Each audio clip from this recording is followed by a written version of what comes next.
Muy buenas noches, amigas, amigos. Mi nombre es Manuel López Sáenz. Hoy es 14 de noviembre del 2018 y esta es la transmisión número 13 del contenido Ciberterritorio Informativo, un espacio por la promoción de una cibercultura para el consumo y producción inteligente de contenido informativo en la red. El día de hoy estamos transmitiendo de manera extraordinaria, ya que el día de ayer por razones de causa mayor no pudimos hacerlo en el horario acostumbrado. De hecho, el día de hoy también estuvo un poco agitado la actividad y no me iba a ser posible la transmisión, pero dije, bueno, vamos a hacer el esfuerzo. Bienvenidas, bienvenidos a todas, a todos que nos están acompañando ya en la transmisión y que a lo largo de esta espero se sigan incorporando más. Veo por ahí a Sergio Chavarría, Ishel Cervantes, Cinti Pams, Mafer Mesa, entre otros por aquí que me empiezan a aparecer. Muchos saludos a todas, a todos. Jennifer Reyes, Yogis Aries, pues muchos saludos a todas y a todos. Vamos a comenzar inicialmente pues agradecerles su presencia, estar participando en las diferentes misiones que hemos venido realizando y desde luego reiterarles la invitación que ya he venido haciendo en otros contenidos de que en breve pues algunos de ustedes se decidan a producir sus propios contenidos, se incorporen si así lo desean a esta barra de ciberterritorio informativo algún otro día de la semana. Hoy mismo que miércoles estamos transmitiendo de manera extraordinaria, pero yo lo hago el martes de costumbre, pero puede ser el lunes, miércoles, jueves, viernes, en el horario que ustedes prefieran. Yo les recomiendo, ya les había dicho, el horario vespertino o nocturno de preferencia. Y bueno, que si consideran que yo les puedo dar alguna orientación al respecto, pues con mucho gusto lo hagan. Me escriban un correo a maslozar@yahoo.com.mx, me escriban un mensaje aquí en el post del video, o también lo hagan, se pongan en contacto conmigo a través del canal de YouTube Manuel López Sáenz Ciberterritorio Informativo, en donde, como ya habíamos comentado, estos videos los estamos constantemente subiendo a el canal para que los puedan ver en el momento en que prefieran, y también nos ayuden a darle un like, a compartirlo para llegar a cada vez mayor cantidad de personas. Pues bueno, les comento un poco por qué me atrasé el día de ayer, y de hecho estuve a punto de también atrasarme el día de hoy.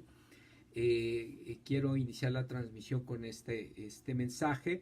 Un saludo, un agradecimiento al maestro José Teodoro Cardosa. Él es catedrático, maestro normalista y catedrático de la Escuela Normal Superior de México. También es abogado laboral. Nos ha acompañado pues a los maestros del sistema de normales y de en otros ámbitos en luchas por pues la defensa de nuestros derechos laborales. En este caso pues el antecedente inmediato fue los amparos masivos contra la nueva ley del ISSSTE, y ahora nos ha invitado por una iniciativa personal.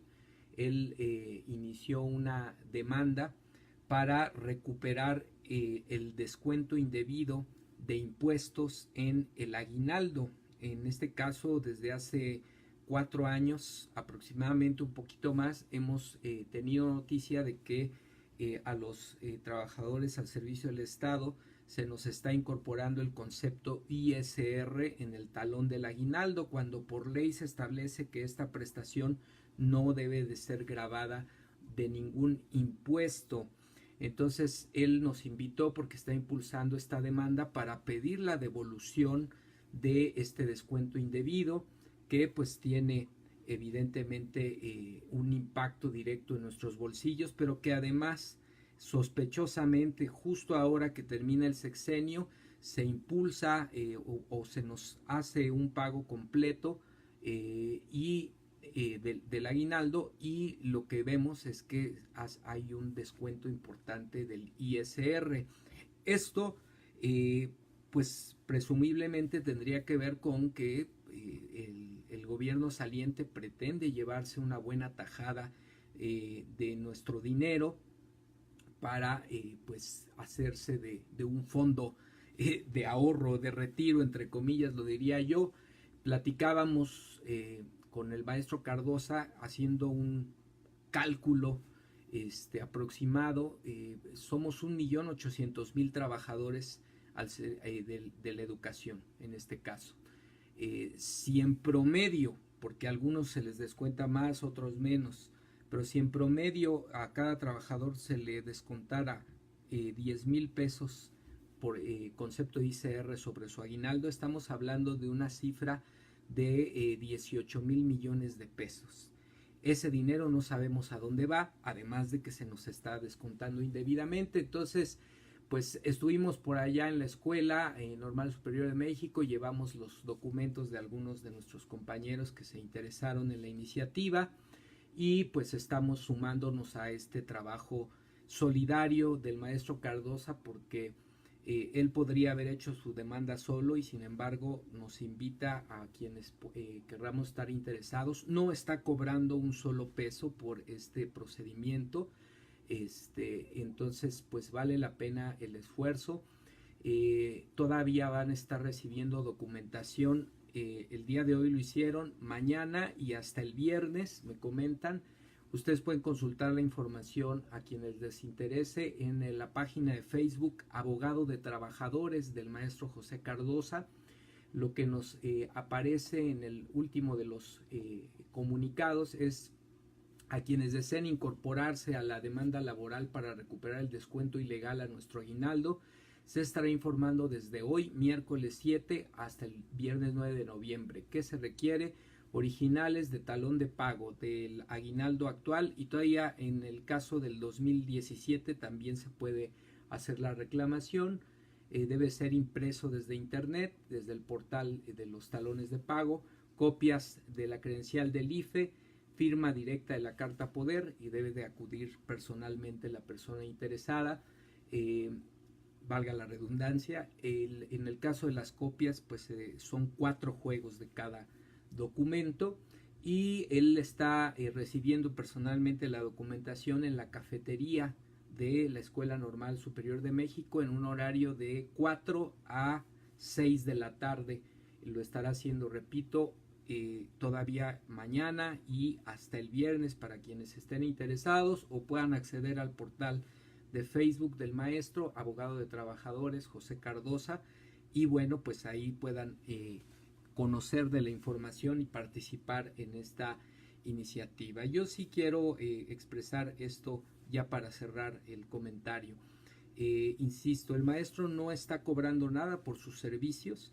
Sin embargo, convendría hacer alguna aportación pues para cuestión de gastos de las diligencias, el transporte, el papeleo, pero particularmente en caso, y lo digo de manera pública, en caso de tener el beneficio de la devolución de este descuento indebido, en lo personal, yo estoy en la intención de otorgar el 10% de ese monto recuperado que se me descontó indebidamente para pago, o como concepto de pago de servicios para el maestro José Cardosa. Esta es una iniciativa personal.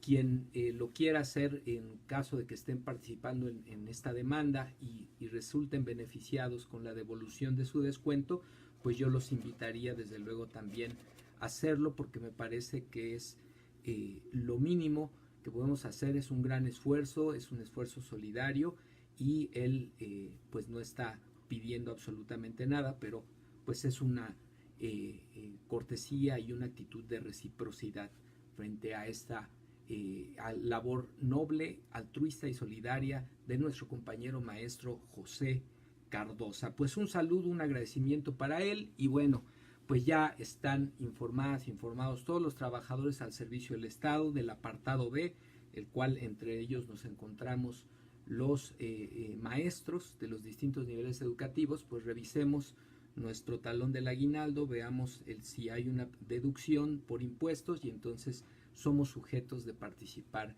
en esta demanda. Por supuesto, las autoridades y los líderes sindicales charros pues están haciendo mutis, están diciendo que no hay en realidad razón para entablar ningún procedimiento, pero la ley es muy clara en ese sentido.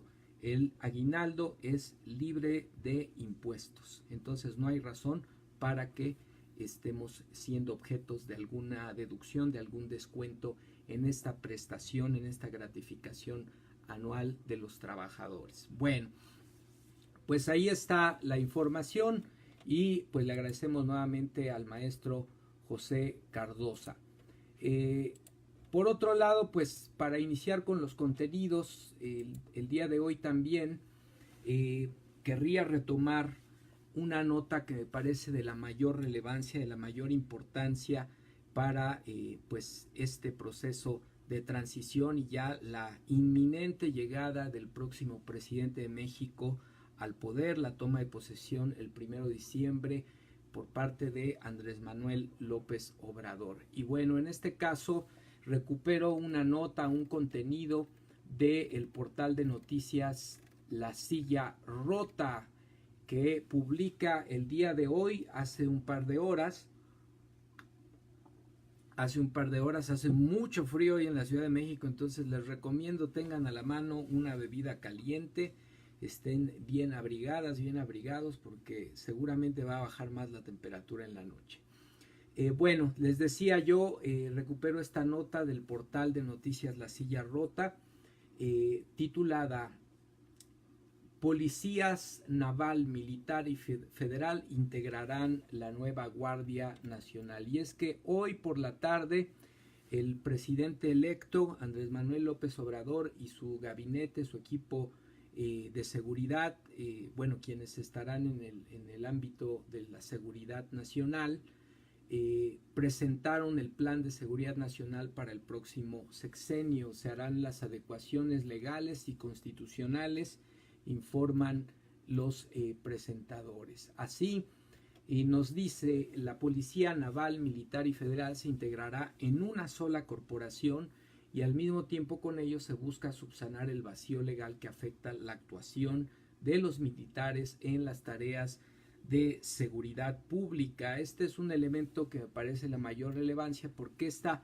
unificación de fuerzas en materia del combate a la inseguridad pues siempre va a permitir una mejor coordinación, una mejor vigilancia, una mayor control por parte de las autoridades gubernamentales, pero también por parte de la ciudadanía en materia de vigilancia, de denuncia y de participación para llevar a cabo cualquier levantamiento de evidencias, de datos que puedan estar dando pie a identificar una mala actuación de los cuerpos de seguridad.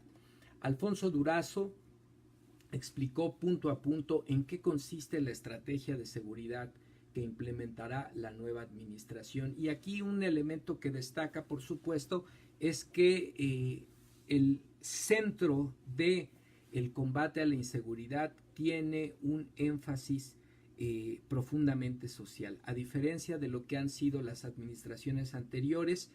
Aquí lo más importante no será la cuestión propiamente policíaca, el combate a la violencia con más violencia.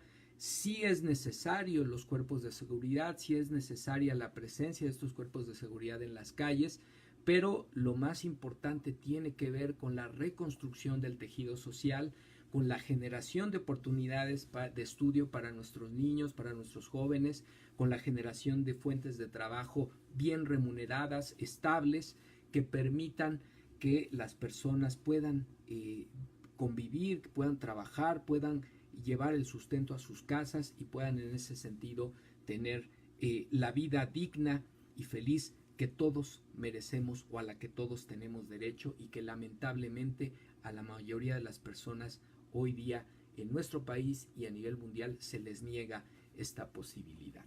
Bueno, Pues en primer lugar, los puntos o los aspectos nodales de esta estrategia se resumen en 12 aspectos fundamentalmente. El primero de ellos tiene que ver con erradicar la corrupción de la administración pública. Este es un asunto, digamos, de carácter transversal. Para el nuevo gobierno, el combate a la corrupción es el primer aspecto que hay que atender, y ahí no puedo más que coincidir. Uno de los aspectos que más ha descompuesto a nuestra sociedad, que más ha servido para la ruptura del pacto social, que más ha lastimado a nuestra ciudadanía, a nuestra sociedad, pues es el tema de la corrupción. Y aquí no hablamos de la corrupción por lo bajito, ¿no? Aquí no hablamos de la cuestión de la corrupción volteando a ver solo a la ciudadanía, ¿no? Por supuesto que la ciudadanía tenemos que asumir un papel activo en este combate a la corrupción desde nuestra actitud diaria en lo individual, pero también en lo colectivo, apegarnos a un código ético ciudadano que nos permita recuperar la confianza en nosotros mismos y la confianza en los otros. Pero no solo es en este sentido, no solo es el ciudadano, sino fundamentalmente el combate a la corrupción en las altas esferas del gobierno federal. Porque justo esta corrupción de altos vuelos es lo que ha generado desconfianza en las instituciones por parte de la ciudadanía, ha generado que las instituciones sean ineficaces, que no respondan a las funciones y atiendan las necesidades para las cuales fueron creadas de la población, ha generado conflictos de interés entre el gobierno federal, entre los gobiernos estatales, municipales y la iniciativa privada, sobre todo cuando se habla de generación de obra pública, de nuevos proyectos en donde está de por medio el uso de recursos públicos. La corrupción ha generado pues que estos recursos públicos sean mal utilizados, que los servicios, la infraestructura que se adquiere por parte del gobierno con estos recursos públicos no sea la adecuada, no sea de calidad, y en ese sentido pues evidentemente hay un negocio tras bambalinas, que es lo que entre otras cosas se pretende combatir. En materia de seguridad pues está a la vista. El día de ayer tuvimos noticia, y también vamos a comentar este aspecto el día de hoy, un botón de muestra, el señalamiento expreso, no de un delincuente, sino de un abogado, uno de los defensores de Joaquín El Chapo Guzmán, abogado, quien sabe por supuesto que los señalamientos que se hacen de manera pública no van a tener, no pueden ser tomados a la ligera y pueden tener una respuesta contundente. Pues ahí uno de los abogados del Chapo señaló directamente al expresidente Felipe Calderón y al presidente actual en funciones, Enrique Peña Nieto, por actos de corrupción. Lo señaló de haber sido sobornados tanto por el Mayo Zambada como por el propio Chapo Guzmán para comprar impunidad, para comprar su lealtad, ¿no? Entonces, ese es un botón de muestra de lo que pasa en materia de corrupción y cómo impacta este tema de la corrupción en la inseguridad. Pues hay una profunda impunidad en todos los niveles de gobierno.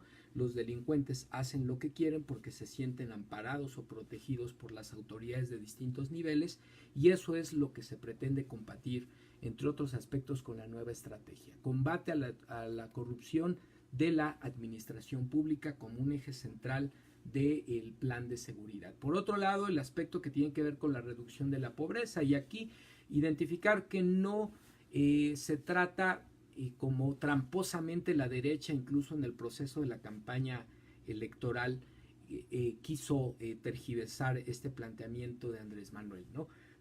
Hablar de que la pobreza es un elemento que detona o que hace más factible la ocurrencia de prácticas delictivas, no es que se esté criminalizando a las personas que se encuentran en situación de pobreza extrema. Por supuesto que no. Lo que se está diciendo es que ante la falta de oportunidades de estudio, de empleo, de posibilidades de desarrollo en su conjunto, de estos sectores de la población mucho más vulnerables que lamentablemente son cada vez más numerosos.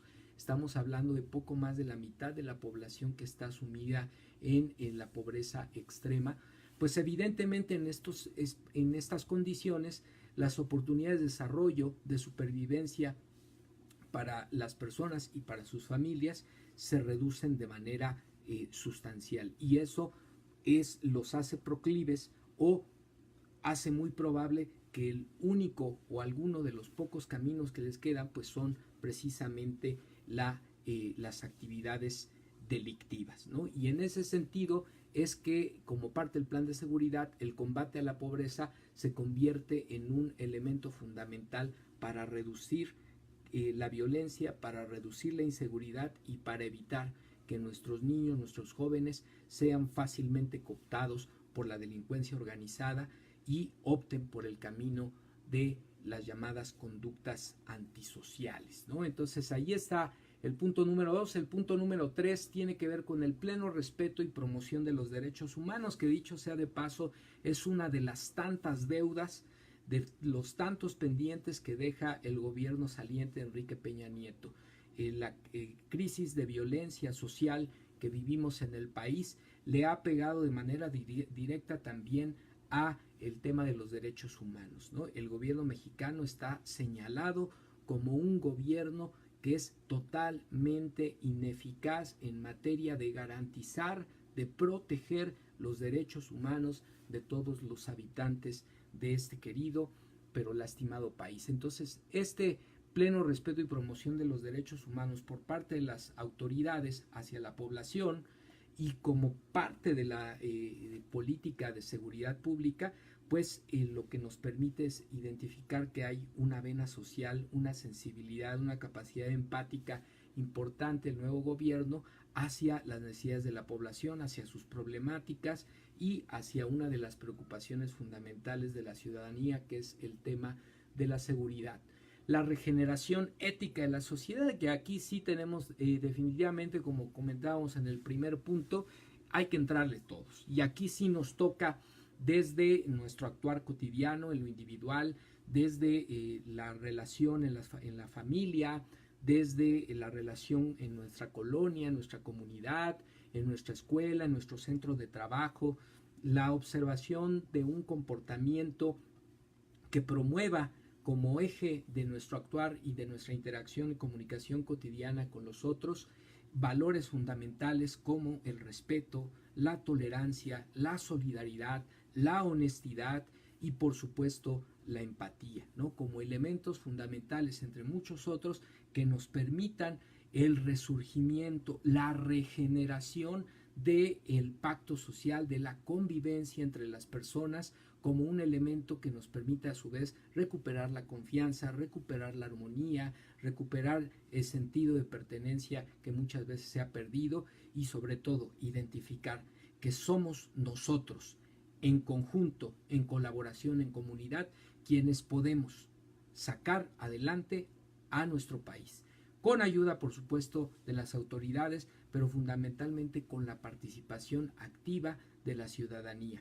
Y esto implica entonces promover desde las familias, desde las comunidades, desde las escuelas, desde los centros de trabajo, desde los medios de comunicación, este comportamiento ético, esta regeneración, este resurgimiento ético de la sociedad mexicana, apelando a sus más altos y profundos valores en materia pues de esto que comentamos, de sentido de pertenencia, de arraigo, de comunidad, de confianza, de reconstrucción de confianza en la otredad, que es algo que lamentablemente hemos perdido y que tiene que ver también con este individualismo exacerbado que promueve, que inocula el sistema político económico capitalista en su vertiente neoliberal, en el que lamentablemente vivimos y ya hemos dado cuenta pues de la devastación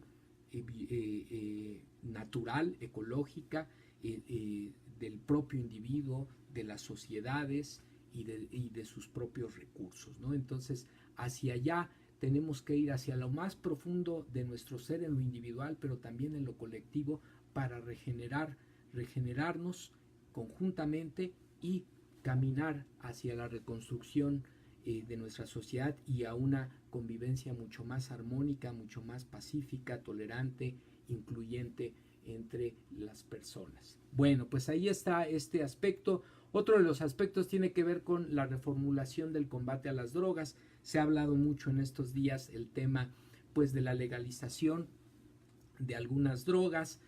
Yo debo de serles muy franco que en este aspecto no estoy del todo seguro que el camino de la legalización sea lo más adecuado. Lo que sí creo que es lo más adecuado, y se toca también en el plan de seguridad, es el tema de la inteligencia financiera.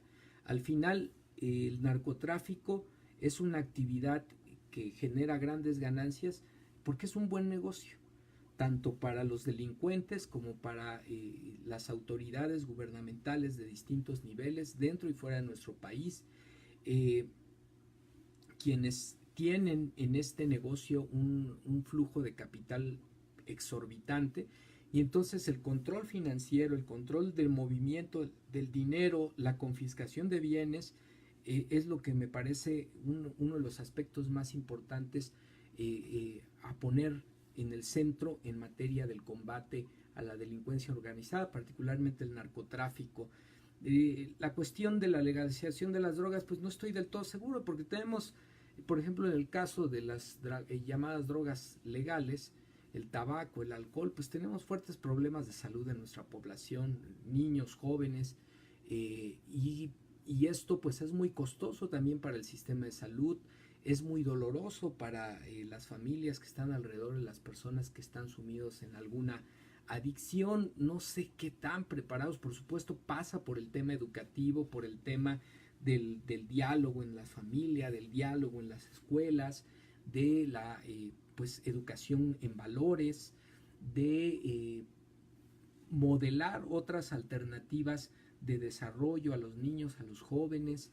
Es decir, es un tema sumamente complejo, pero bueno, ya está colocado en la agenda política, en la agenda social, entre otros aspectos de combate a la inseguridad y en este caso al narcotráfico, el tema de la legalización. Habremos de ver qué es lo que ocurre. Bueno, otro de los aspectos pues tiene que ver con el emprender la construcción de la paz, ¿no? Y este es desde luego también un trabajo pues sumamente complejo, sumamente importante. Nuevamente la educación se pone en el centro desde la familia, desde las propias escuelas, en esta cultura de la paz, en esta cultura de la convivencia sana, de la convivencia respetuosa, de el combate a la violencia a través pues de la empatía, a través del amor, a través del el aprecio por los seres humanos, el respeto a sus diferencias, el respeto a su vida misma. Entonces, esta cultura de la paz es un elemento, lamentablemente estamos viviendo hoy de manera muy importante una cultura de la violencia, ¿no? Legitimamos la violencia de manera muy fácil, la violencia verbal, la violencia física, la violencia de género. Por ejemplo, Johan Galtung, sociólogo, nos habla del triángulo de la violencia, ¿no? Nos dice, fundamentalmente podemos identificar tres tipos de violencia. La violencia directa, que es la que vemos verbalmente, físicamente, en duro. La violencia estructural, que es la que ejercen las instituciones, que es la que ejerce la sociedad misma sobre los sujetos y que de alguna manera está normalizada, legitimada, y desde luego la violencia cultural, en la que estamos inmersos. Por ejemplo, un botón de muestra de esto pues es la narcoviolencia, ¿no? Como un ejemplo de este tipo de violencia en el marco de pues la existencia de grupos delincuenciales que un día sí y otro también ejecutan a propios y extraños, que tenemos noticia de enfrentamientos armados en todo el territorio nacional. Y esto, la sociedad poco a poco lo vamos aceptando como parte de nuestra cotidianidad, ¿no? Y se convierte entonces, es necesario desmantelar esta cultura de la violencia y promover en los distintos ámbitos en los que nos desenvolvemos una cultura de la paz, una cultura de la convivencia armónica. Y aquí desde luego también es importante llamar a todos los ciudadanos, a todas las personas de este país, a la unidad, a la comunión, a lo que nos identifica, nos une y nos puede plantear esfuerzos en común, que es el bienestar, el desarrollo, el bien de este país, porque si le va bien al país, nos va bien a todos. Aquí el tema de la polarización también es un aspecto que tenemos que trabajar. La sociedad mexicana está fuertemente polarizada y ahí los medios de comunicación han contribuido de manera importante en este sentido, ¿no? Pues vamos pues por esta cultura de la paz. Otro de los aspectos tiene que ver con la recuperación y dignificación de las cárceles. Aquí pues sí, evidentemente debe haber una readaptación social. Por aquí nos hacen un comentario. Profe, ya sé que lo comentó al principio de la transmisión, pero ¿podría recordar qué profesor está haciendo las reclamaciones de impuesto de aguinaldo? Sí, como no. Nos saluda también Rocío Marín. Hola, es el profesor José Teodoro Cardosa de la Escuela Normal Superior de México. Al ratito les ponemos ahí el link de la página del maestro para que vean la información. Bueno, decíamos esta cuestión de las cárceles como parte de la estrategia de combate a la seguridad, a la inseguridad. Desde luego, las instituciones de los reclusos, los reclusorios tienen que ser reformados para que verdaderamente cumplan con su función social, que es la readaptación, la reinserción social. Hoy día lo que vemos es que estos centros penitenciarios lo que generan en todo caso es el incremento de estas prácticas delictivas y por otro lado también generan muchas dificultades en materia de una verdadera reinserción social de quienes salen finalmente de estas instituciones, que cumplen una pena por el delito que hayan cometido, pues no tienen oportunidades de trabajo, también son estigmatizados, generalmente tienen un bajo nivel de estudios, entonces su inserción a la actividad productiva, a la actividad de corte laboral, pues es también un tanto difícil. Entonces lo que se debe procurar es evidentemente reducir el tema del delito, de la incidencia delictiva, pero por otro lado quienes hayan caído en una circunstancia de estas, pues que su estancia en las instituciones penitenciarias sea precisamente para lograr una reinserción adecuada a la sociedad a través del estudio, a través del trabajo también, pues no hace nada bien a los presos estar ahí perdiendo el tiempo sin ninguna actividad. Es necesario incorporarlos a alguna actividad productiva que a lo mejor les genere un ingreso, a lo mejor se lo manden a sus familias o estén ahorrando para que cuando salgan tengan algún fondo de ahorro. Quienes quieran estudiar lo puedan hacer, tengan esa oportunidad. En fin, es necesario voltear a ver también lo que está pasando con las instituciones penitenciarias y esto es parte de la estrategia que se ha planteado el nuevo gobierno, el próximo gobierno. La cuestión de la creación de la Guardia Nacional, que ya comentábamos al inicio, la unificación de cuerpos policíaco-militares que estarían bajo un mismo mando, participando en el combate a la inseguridad, en esta estrategia de seguridad nacional.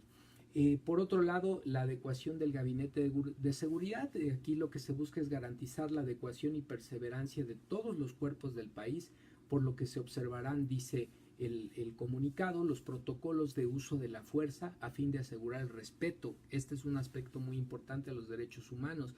Lamentablemente, en esta última parte del sexenio, hemos sido testigos, hemos sido tomado conocimiento de que las propias fuerzas del Estado mexicano han actuado prácticamente como las células delictivas del narcotráfico, haciendo levantamientos, secuestrando a las personas, asesinando a quemarropa a otras personas, presuntamente que han cometido algún delito o no, simple y sencillamente por estar en el lugar equivocado. Entonces este es muy importante el recuperar y analizar y mejorar el protocolo de actuación de estos cuerpos de seguridad. Y finalmente, lo que tiene que ver con los lineamientos de operación, ¿no?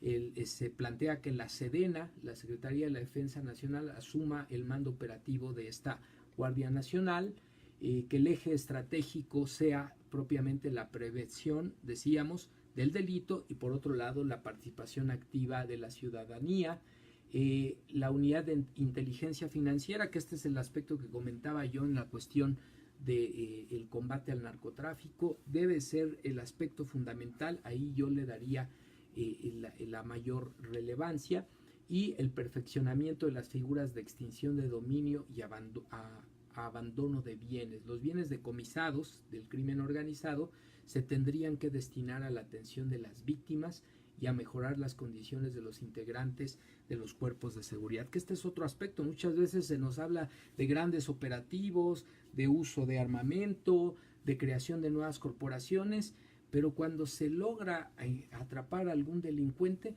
pues nunca sabemos a dónde está lo que se robó o lo que generó de manera inadecuada con su actividad delictiva en cuestiones económicas. Y entonces ese es también un aspecto.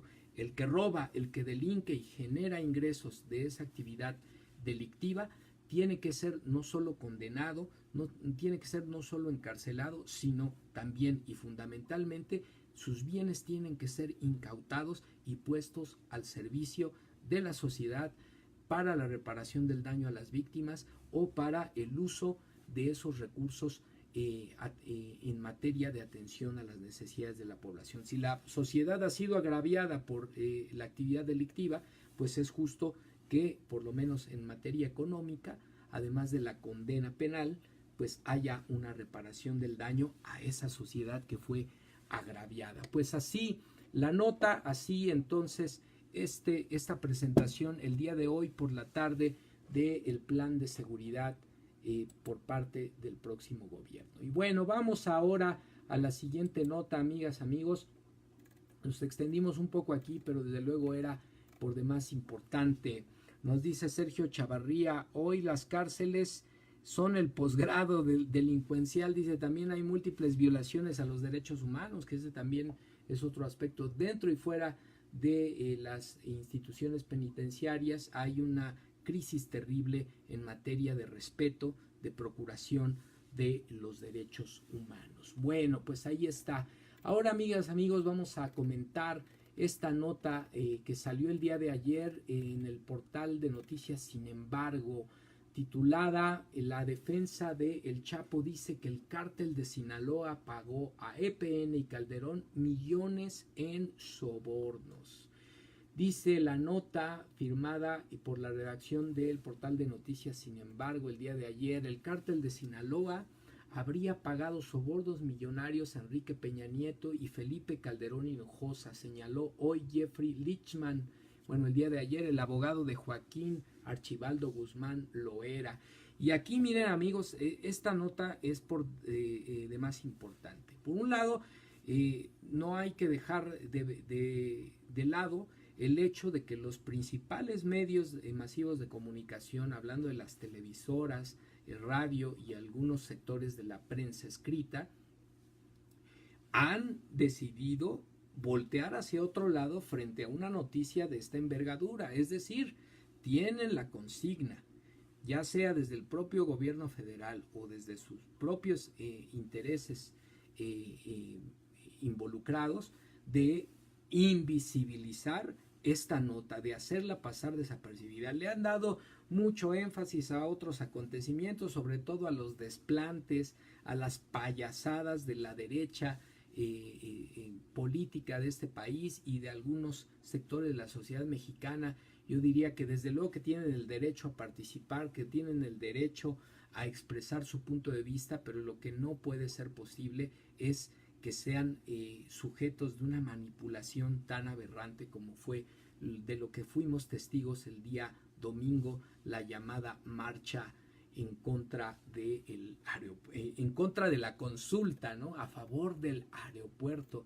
Y aquí nos preguntamos, ¿y por qué no organizan una marcha para protestar por la corrupción, por el saqueo, por el desfalco, por la crisis social, económica en la que estamos viviendo todos los mexicanos, ellos y todos en su conjunto, ¿no? Entonces, Bueno, ahí tenemos esta situación y decía yo, no debe pasar de largo. Los medios la han tratado de invisibilizar. Otros de inmediato la están tratando de ridiculizar o descalificar, diciendo que es una cortina de humo de la defensa del Chapo Guzmán frente a un proceso ya de condena inminente. Por supuesto, es un delincuente de alto vuelo, no es el único. No es el único capo del país, no es el único capo del mundo, eso sí hay que decirlo. Y también es cierto que efectivamente, por ejemplo, el caso del Mayo Zambada, pues es uno de los jefes o de los capos más importantes y pocas veces se habla de él, pocas veces se habla de una intención de captura, de su búsqueda. Yo recuerdo, por ejemplo, la entrevista que le hizo el fallecido Julio Scherer de la revista Proceso al Mayo Zambada. Fue a entrevistarlo y cuando se dio cuenta que el periodista quería hurgar más sobre el paradero del Chapo Guzmán, le dijo, bueno, pues mira, tú estás más interesado en el Chapo Guzmán, igual le puedo preguntar si quieres tener una entrevista contigo. Pero pues ahí estuvo, el periodista lo localizó, tuvo acceso a él.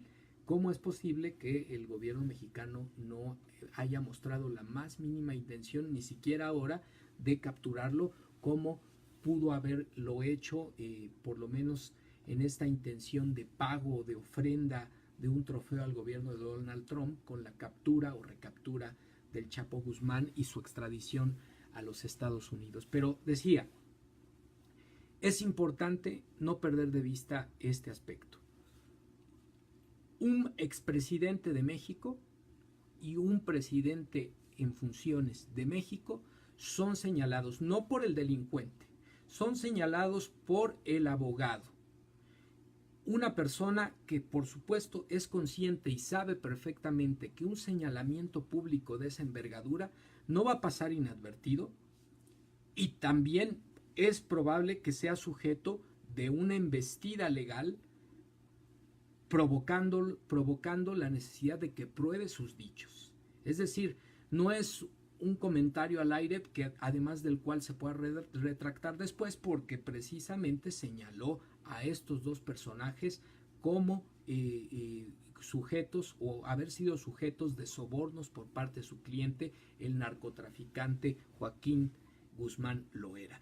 Entonces, esto va más allá de que el vocero de la presidencia o el propio Calderón salgan en Twitter casi de inmediato a decir, no es cierto, perdón, estos dos personajes que tuvo y que tiene la más alta responsabilidad del país nos debe una explicación a la sociedad mexicana, porque si no son ciertos los dichos, están obligados, después de haber desempeñado el más alto cargo de este país, la presidencia de la República, al ser señalados de este probable acto de corrupción como autoridades, como presidentes, con el crimen organizado, tienen no solo que desmentirlo, tienen que emprender un juicio por daño moral en contra de quienes lo están señalando y demostrarnos a todos los mexicanos que verdaderamente no tienen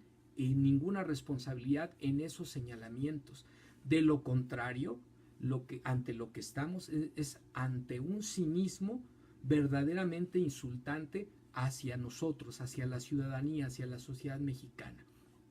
Porque chueco derecho nos haya gustado a unos y a unos no y a otros sí, ellos fueron y es de hecho Enrique Peña Nieto presidente de este país.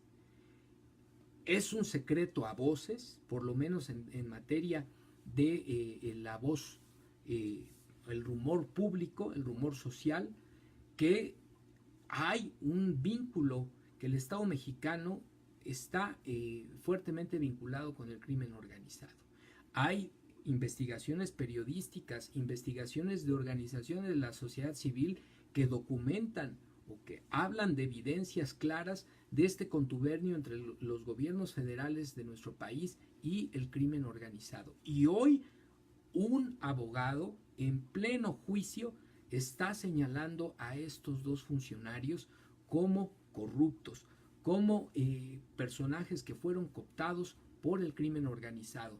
Nos deben una explicación a la ciudadanía, cuál es el alcance de estos señalamientos y qué están dispuestos a hacer para probar que verdaderamente son inocentes, porque de lo contrario están concediendo una verdad que para muchos es un secreto a voces.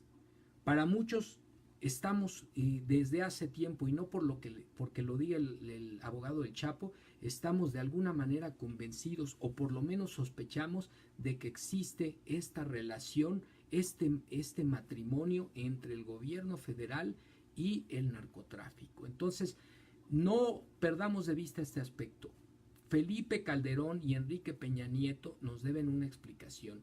Uno como expresidente y además ahora que pretende resurgir en la vida política de nuestro país, incluso fundando un nuevo partido, Felipe Calderón, y el otro todavía presidente en funciones que está por entregar una administración que nos ha sumido su administración en una crisis social, en una crisis de violencia verdaderamente terrible, lamentable, sin precedentes en la historia reciente de nuestro país, y encima de esto está siendo señalado por actos de corrupción con el crimen organizado o en contubernio con el crimen organizado. Nos deben una explicación y ahí yo no veo a esos sectores de la sociedad, a esos sectores de la clase política, de la clase empresarial o los medios masivos de comunicación rasgándose las vestiduras como si lo hacen por otras absolutamente tonterías, descalificando un día sí y otro también a el gobierno electo, al presidente electo, que aún no ha entrado en funciones y ya se le responsabiliza, bueno, hasta del próximo temblor que podamos vivir aquí en nuestro país. Dicho esto, por supuesto, con todo el sarcasmo del mundo. Entonces, es necesario llamar a cuentas a estos dos personajes, exigir una explicación y exigir que actúen, si son inocentes, con contundencia frente a los señalamientos de este personaje, de este abogado que forma parte del equipo de defensa de Joaquín El Chapo Guzmán. Pues así las cosas en este México en el que nos está tocando vivir. Bien, amigas, amigos, pues vamos a la siguiente nota y con ello también ya nos estamos acercando al cierre de la emisión del día de hoy. En el portal, esta nota la retomamos del portal de noticias digital Animal Político, y este portal nos habla el día de hoy de la nota titulada EPN simuló cumplir compromisos en pobreza, derechos humanos y corrupción, acusan organizaciones de la sociedad civil. Organizaciones civiles denunciaron que el gobierno de Enrique Peña Nieto deja la agenda de gobierno abierto en una situación de simulación y de crisis. A pesar de los logros que presumió en su sexto informe de gobierno, lo cierto es que la deuda en materia de compromisos adquiridos en la campaña y al inicio de su gobierno pues es sumamente aberrante. Para muestra un botón, como parte de la Alianza para el Gobierno Abierto, el gobierno mexicano se comprometió en 2016 a trabajar durante 2 años hasta el final de este sexenio de manera conjunta con 400 especialistas y académicos de la sociedad civil en el cumplimiento de 7 compromisos en materia de salud, agua, combate contra la corrupción, cambio climático, pobreza, desigualdad, derechos humanos e igualdad de género. Juan Manuel Casanova, director del proyecto Social TIC, explicó en entrevista que esta alianza para el gobierno abierto plantea, en esencia, que el gobierno y la sociedad civil fomentarán de manera conjunta acciones y políticas públicas que solucionen problemas a través de 3 ejes fundamentales: la transparencia, la rendición de cuentas y la participación ciudadana. Sin embargo, el núcleo de organizaciones de la sociedad civil, NOSC, entre las que están México Evalúa, Fundar y Social TIC, por supuesto, entre otras, señalaron que sin tomar en cuenta a los 400 especialistas de la sociedad civil, el gobierno mexicano hizo cambios en la redacción de 5 de los 7 compromisos que había adquirido inicialmente, lo que originó una reducción de los alcances de estos y cambios en la esencia de las propuestas originales. Es decir, lo que se hizo fue, de los compromisos previamente adquiridos, se cambió la redacción, se redujo el nivel del compromiso o se transformó totalmente en otra cosa y después se entregaron resultados totalmente maquillados. Dice, en el compromiso de pobreza y desigualdad, por ejemplo, las organizaciones apuntaron que originalmente se buscaba crear un repositorio único de beneficiarios de los programas de desarrollo social, con la finalidad de ser el eje rector de la política del país. En cambio, el resultado entregado por el gobierno y con el que ya dio por cumplido el compromiso fue la publicación de una base de datos del registro de beneficiarios de algunos programas federales y estatales, lo cual, en opinión del núcleo de organización de la sociedad civil, es un avance sin atributos específicos, ¿no? Y así otros de los importantes compromisos que se debieron haber atendido, por ejemplo, la cuestión del agua, la cuestión del combate a la corrupción, la cuestión de la transparencia y la rendición de cuentas, fueron unas de las tantas deudas que este gobierno Enrique Peña Nieto ha dejado precisamente a la luz de estos colectivos de la sociedad civil que se encargan precisamente de evaluar, de verificar la eficacia de las políticas, de las acciones de gobierno y desde luego del cumplimiento de los compromisos adquiridos. Para el director de SocialTIC hay una simulación en varios ámbitos. El primero, a nivel internacional. El gobierno mexicano da una apariencia de apertura a nivel de transparencia de datos, pero por otro lado existen desde el 2017 denuncias de espionaje digital en contra de activistas, periodistas, que todavía no han dado aún resultado ante la justicia. Ante esta situación, los diferentes colectivos lamentaron que la administración de Peña Nieto estando a días de concluir, termine dejando una situación de simulación y de crisis agravada que incluso puede generar la expulsión de México de la Alianza para el Gobierno Abierto. En ese sentido, pues hacen un llamado al próximo gobierno a recuperar los compromisos y a concretarlos a partir de acciones concretas, de políticas concretas que permitan el cumplimiento en beneficio de estos compromisos, en beneficio de la población. Pues así, aquí hay otra razón para otra marcha fifí. O sea, hay razones para marchar, para que los fifís se animen a marchar, y esto lo digo con toda responsabilidad y con toda prudencia también. Es una provocación para la reflexión. No un intento de polarización, ya estamos hasta aquí de polarización de la sociedad. Pero aquí hay muchas razones para que esos sectores de la sociedad mexicana, de la clase política, de la élite empresarial, de los medios de comunicación que están tan inconformes, tan molestos con las acciones de un gobierno que aún no ha entrado en funciones, pues aquí están todas las acciones, todos los vacíos, todas las deudas, todas las corruptelas de un gobierno que, por cierto, les recuerdo, todavía se encuentra en funciones y nadie voltea a ver, o pocos de ustedes, en el caso de estos sectores de la sociedad que ya hemos mencionado, les pasa de manera inadvertida, no se acuerdan, no estuvieron, no se presentaron, no se enteraron. Ese es el nivel de conciencia que tenemos todavía que trabajar, que tenemos todavía que construir para que poco a poco la sociedad mexicana en su conjunto despierte, participe, sea crítica, sea activa, sea propositiva y sobre todo trabaje en comunión para el mejoramiento de las condiciones de vida en lo individual y en lo colectivo de todas las personas, de todos los habitantes que vivimos en este querido pero pues muy lastimado país. Así las cosas. Y bueno, amigas, amigos, vamos cerrando y como ya empieza a ser costumbre, quiero comentar con ustedes a propósito de esta nota que encontré el día de hoy por aquí en el portal de noticias de dice aquí portal de noticias ay, se me fue el nombre del portal, dice Capital, portal de noticias, el diario financiero, es un diario digital. Nos habla de que el día de hoy ingenieros de la Universidad Católica de Chile pues están dando a conocer su proyecto, una aplicación para detectar las llamadas fake news, las noticias falsas en internet, particularmente en la plataforma Twitter.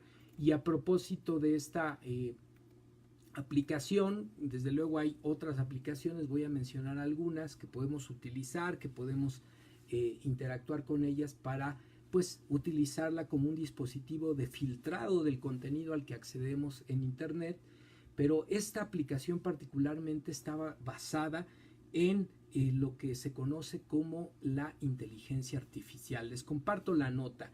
En marzo se inauguró el IA Lab, el Laboratorio de Inteligencia Artificial del Departamento de Ciencias de la Computación de la Universidad Católica de Chile, el mismo que ya cuenta con un caso de éxito, el robot Cipedi, que controla el stock de supermercados y que se está comercializando en aquel país.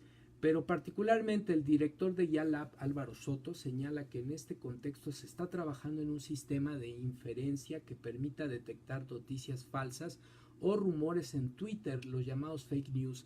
Esta aplicación estaría ya disponible para el público en el próximo año, en 2019. La idea de la aplicación surgió en el marco de la investigación, de inteligencia artificial para el Instituto Milenio de Fundamento de los Datos para la detección de bots, comentarios que no provienen de humanos, es decir, son los comentarios que no provienen de humanos en Twitter y que tratan de inclinar las conversaciones para un lado, para un tópico, para una tendencia y generalmente vinculados a noticias falsas. El asunto es que esta aplicación va a detectar tendencias del lenguaje, estructura del mensaje, tendencias del contenido y además el reporte que genere para la detección de una posible noticia falsa, de una fake news, nos va a explicar. O sea, la novedad es que esta app que tendría inteligencia artificial brindaría un reporte, una explicación sobre por qué está diagnosticando esa noticia como una noticia falsa, o por qué una cuenta en Twitter está manejada o podría estar manejada por un robot y no por una persona, por un usuario común y corriente. Esta es una de las grandes ventajas y en ese sentido yo recuperé algunas aplicaciones que en este momento ya están en el mercado. Por supuesto, en el caso mexicano, en el contexto de la campaña electoral, tuvimos noticia de el portal de verificación Verificado MX, pero justamente este portal Verificado MX nos da a conocer también otras aplicaciones que podemos utilizar para la detección de noticias falsas en internet. Por un lado está factcheck.org, que es un sitio web que busca reducir el nivel de engaño y confusión en la política, en este caso en Estados Unidos. Snopes, que es una página de investigación sobre leyendas o rumores urbanos, es uno de los sitios más populares en el mundo, o que podemos utilizar para identificar noticias falsas.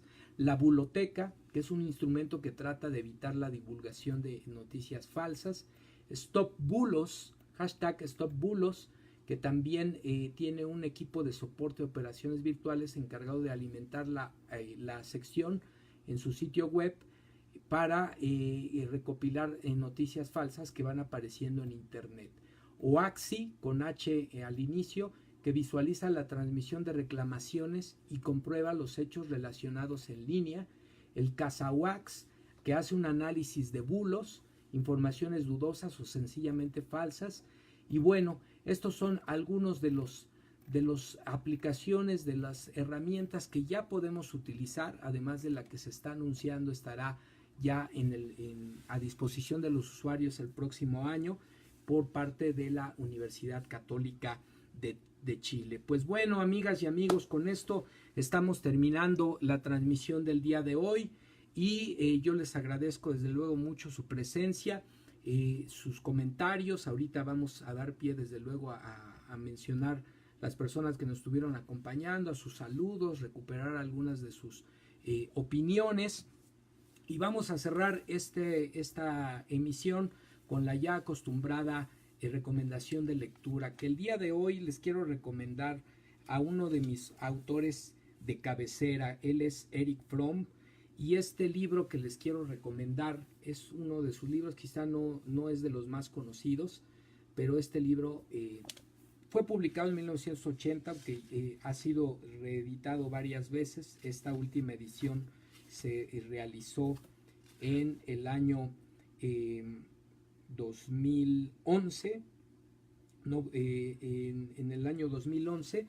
Esta obra, que se titula Sobre la desobediencia, me parece que es una de sus obras más importantes. Ya la escribió cercano a su fallecimiento. En esta obra les voy a leer un párrafo que habla sobre su visión sobre la autoridad, qué es una autoridad y cómo se legitima una autoridad. Dice así Erich Fromm: el principio de la autoridad irracional basada en el poder y la explotación debe reemplazarse no por una actitud de dejar hacer, dejar pasar, sino por una autoridad apoyada en la competencia de conocimiento y habilidad, no en la intimidación, la fuerza o la sugestión. La educación debe llegar a un nuevo concepto de autoridad racional, que difiera tanto del autoritarismo irracional como de una actitud dejar hacer, dejar pasar, carente de principios, nos dice Erich Fromm. Y este libro, editado por la editorial Paidós, la colección Nueva Biblioteca, pues aquí en este libro nos expone Fromm su concepción de los requerimientos básicos para una vida humana plenamente realizada, ¿no? Las necesidades de relación, de enraizamiento, pertenencia, de trascendencia, de identidad, y critica, por supuesto, las estructuras sociales que obstaculizan el cumplimiento de estas necesidades fundamentales. Dice: la obediencia a una persona, institución o poder es sometimiento, implica la abdicación de mi autonomía y la aceptación de una voluntad o juicio ajenos en lugar del mío. La obediencia a mi propia razón o convicción no es un acto de sumisión, sino de afirmación. Pues así la recomendación de lectura del día de hoy, amigas, amigos. Les invito a que consigan el libro. No he verificado si está en línea, pero pues tampoco es muy caro, lo pueden conseguir en la librería de su confianza. Erich Fromm, Sobre la desobediencia, de editorial Paidós. Pues bueno, con ello terminamos ahora sí la emisión del día de hoy. Les agradezco su presencia, les reitero la invitación a quienes quieran producir contenidos en esta barra que aspira a ser semanal de Ciberterritorio Informativo. Pónganse en contacto conmigo a quien le interese, si quieren recibir asesoría o simple y sencillamente decir: yo voy a tomar tal día, tal horario, mi contenido va a ser adelante. De eso se trata. Recuerden que este es un espacio por la promoción del consumo y producción inteligente de contenido en la red. Les invitamos también a suscribirse al canal Manuel López Sainz, Ciberterritorio Informativo. Denle like a los videos, compártanlos para que poco a poco lleguemos a más y más personas. Pues vamos a despedirnos saludando a quienes nos acompañaron a lo largo de la transmisión. Jennifer Reyes, muchos saludos. Yoyis Aries, saludos. Sergio Chavarría, que estuvo muy activo, saludos hasta Cuernavaca. Ishel Cervantes, saludos. Cinti Pams, saludos también. Blanquita EH Cantú, saludos. Mafer Salinas, igualmente saludos. Monse Díaz, Maribel López, mi prima, saludos por allá. Esme Bellatrix Luna, saludos. Muchos saludos, gracias por acompañarnos como siempre. Claudia Martínez, compañera de la preparatoria, ya en los años 90 en la Escuela Preparatoria Villanueva Montaño, andamos por allá. Ivonne ML, saludos. Rosy Díaz, Lauris P. de López. Rosy Díaz creo que es de Puebla. Coincidimos en Facebook, al parecer, si es la persona que conozco, por una discusión que tuvimos en el marco de la campaña electoral con otro conocido en común. quien por cierto fue mi maestro de la maestría en educación. Pero bueno, creo que es ella. Saludos hasta Puebla, si es el caso. Mariana Tamila, saludos, gracias por acompañarnos. Angélica Mendoza, Edna Martínez, de nuestro auditorio también más frecuente, Magda González, López Lomena, Kirena Tomodachi, Itzel CG, Vane Retana, saludos, saludos a algunas estudiantes con quien tengo el gusto de trabajar en este semestre en la Nacional de Educadoras. Rocío Marín, hola, muchos saludos, compañera maestra. Profe, nos decía en la transmisión Mariana, profe, ya sé que lo comentó al principio, pero ¿quién es el profesor? Recuerden de la reclamación de aguinaldo, el profesor José Teodoro Cardosa, de la Escuela Normal Superior de México. Su portal en Facebook es Abogado de Trabajadores, ahí está subiendo toda la información y las espera a quienes estén interesados en la cafetería de la Normal Superior de México, todavía el día de mañana y hasta el viernes de 4 a 6 de la tarde para entrega-recepción de sus documentos. Quienes se quieran sumar a esta demanda para reclamar la devolución del descuento indebido en el aguinaldo. Nec López, mi hermano, saludos. Laura Gutiérrez, amiga, saludos. Brenda SH, saludos. Shinji Wok, saludos, que también nos acompaña regularmente. Y Yasmín Salguero, que se incorporó al final de la transmisión. Muchos saludos a todas y a todos.